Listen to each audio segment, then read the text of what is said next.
The campaign of the North China Plain Pocket is also called the Breakout on the Central Plains by the Communist Party of China, and it was a series of battles fought between the Nationalists and the Communists during the Chinese Civil War, resulting in successful Communist breakout from the Nationalist encirclement. The campaign marked the beginning of the full-scale Chinese Civil War fought between the Communists and the Nationalists in the post-World War II era. The Communist victory was largely contributed to their ability to surprise the Nationalist with surprise movements and avoiding battle in locations with overwhelming Nationalist forces. In a sense, the Nationalists did not evenly distribute their forces, which created pocket holes in their encirclement. The Nationalist was also easily distracted by small Communist forces used to draw attention away from their main forces. The Communist was able to locate the relatively weaker defended points of the Nationalist defense and break them. Communist also engaged in close-quarter combat in order to limit the power of the Nationalist artillery and air force, making them less effective than they could have been.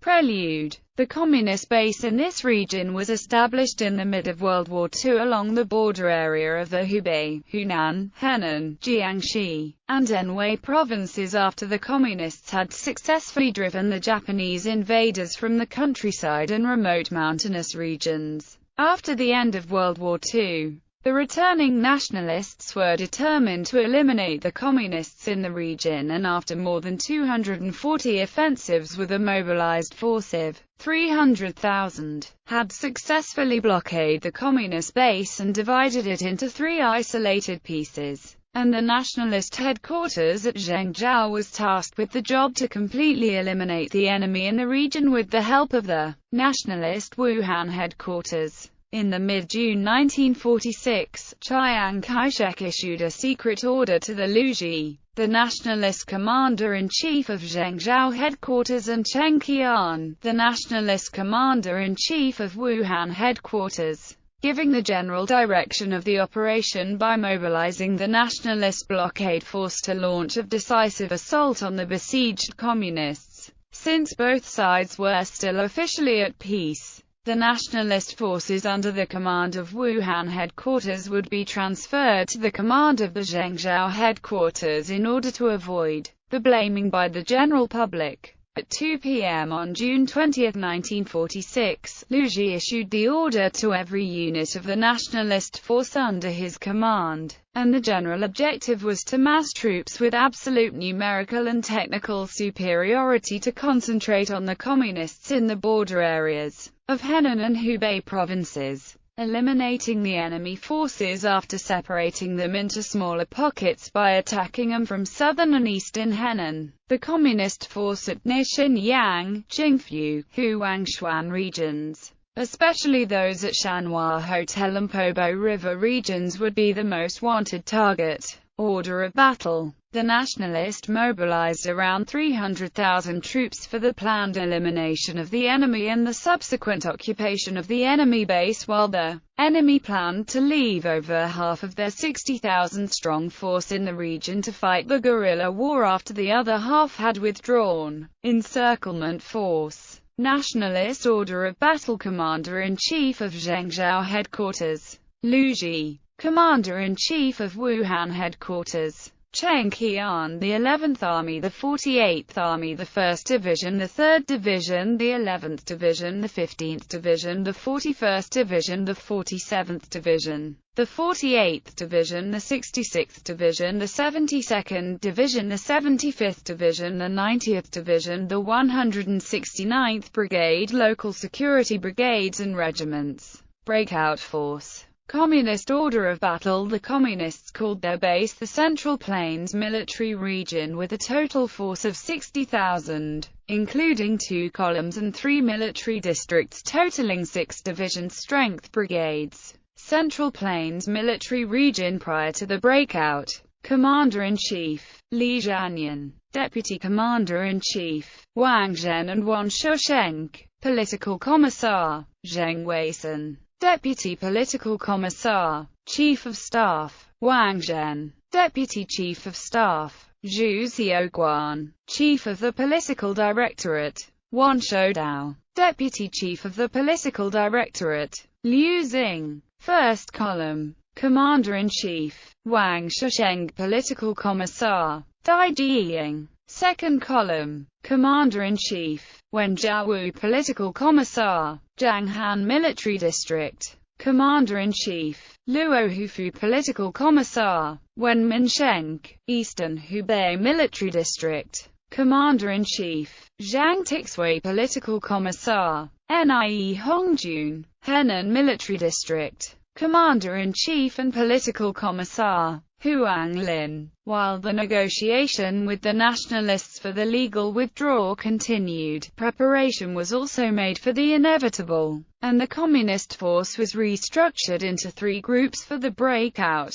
Right Route Force, 15,000 troops under the command of Li Zhanyun, consisted of the headquarters staff of the original Communist base, the 13th Brigade of the 2nd Column, the 45th Regiment of the 15th Brigade of the 2nd Column, the 359th Brigade under the command of Wang Zhen, the Cadres Brigade. Left Route Force, 10,000 troops under the command of Wang Shusheng and Lu Zijiu, consisted of most units of the 1st Column, with the exception of the 1st Brigade, the 15th Brigade of the 2nd Column. Eastern Route Force, 7,000 troops commanded by the Commander Pai Dingjun and Political Commissar Zhu Zirong, the 1st Brigade of the 1st Column. The remaining of units were tasked to cover the main force to break out and then remain in the region afterward to fight guerrilla wars against the enemy, and the majority of the forces of the Zhang Han Military District would withdraw to the west of the Xiang River. Strategies. The Nationalist strategy. The Nationalist commander-in-chief of the operation Lu Ji made the following plans. The Nationalist 41st Division guarding Zhushang,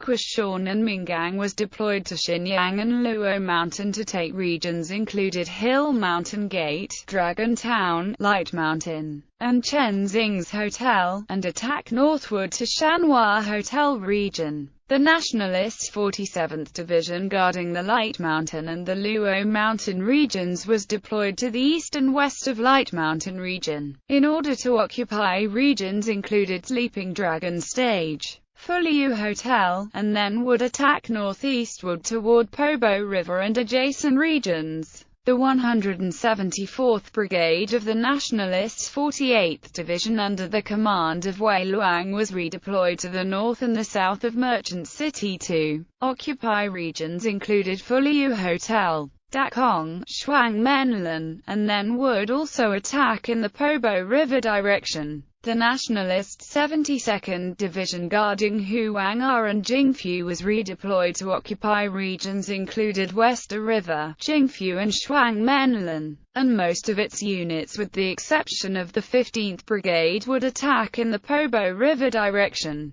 The 15th Brigade of the Nationalist 72nd Division would attack in the direction of Qingyu City to coordinate its attack with that of the 18th. Brigade of the Nationalist 11th on Mulan Magnolia Mountains from Huangpi. The Nationalist 66th Division guarding Xinyang and Garden regions was deployed to regions included Summer Hotel, Guo Family's Hotel, Great New Hotel to attack Shanhua Hotel region. The Nationalist 15th guarding Square City and Noon Sun regions was deployed to Xinyang and Guangshui to occupy Great New Hotel and 3 Miles Hotel regions, and then would attack Shanhua Hotel region. A portion of the Nationalist 169th Brigade, the 3rd Division and the 75th Division were tasked for support in Luji. The Nationalist commander-in-chief of the operation was confident that the first full-scale confrontation between Chiang Kai-shek and his communist enemy of the Chinese Civil War in the post-World War II era would result in a decisive nationalist victory. The deployment of the nationalist force was concentrated in the eastern direction, the most likely and most obvious direction in which the enemy would be likely to take. But this was later proved to be completely wrong in the campaign. The communist strategy. The communists were originally divided on the withdrawal strategy. On June 2, 1946, the political commissar, Zheng Weisan of the Communist Force, telegraphed Mao Zedong to report the initial strategy, suggesting that the bulk of the force should attempt to enter Wudang Mountains in western Hubei, and when the situation allowed, entering Sichuan.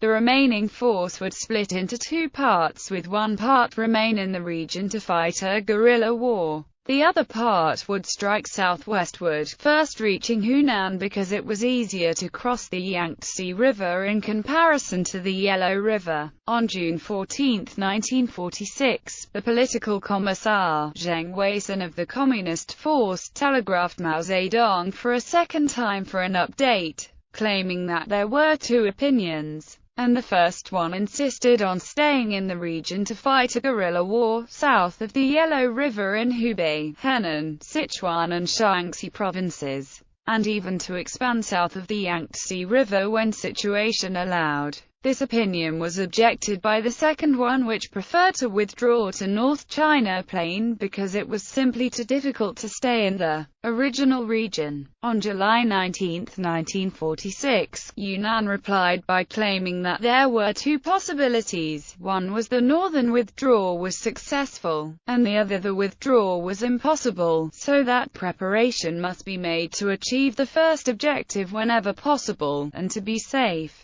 Plans must be also made to create a new communist base if the northward withdrawal was not possible. In accordance with the instructions from Yunnan, the local communists made the decision to break out westward with the bulk of the existing force. There were two parts of the plan, and the first was to push toward regions via Inner Township County, Sichuan and Jingxi Pass via Funyu Mountain Guerrilla Base, and after the nationalist force guarding Zhushang was forced to redeploy, the communist force would then cross the railroad and rivers to reach the communist base in Taiyu region via Luxi and Luoning. If unsuccessful, then the communists would fight a guerrilla war from its guerrilla base in the Funyu Mountains and then expanded to Kunling, gradually reaching southern Gansu or Shaanxi to link up with the communists in these bases. In case of unable to achieve this first objective, the communists were also prepared to enter Wudang Mountains by crossing the Xiang River to create a new communist base, and when the situation permitted, entering southern Gansu via Sichuan, but the first objective should be achieved whenever it was possible. The second part of the plan involved leaving at least 10,000 troops behind in central and eastern Hubei to fight a guerrilla war, and if the guerrilla warfare was not sustainable, then the communist force remained in central Hubei would break out into Wudang Mountains, and eastern Hubei would break out to southern Anhui. To carry out the plan, the communist force was divided into three forces along different routes.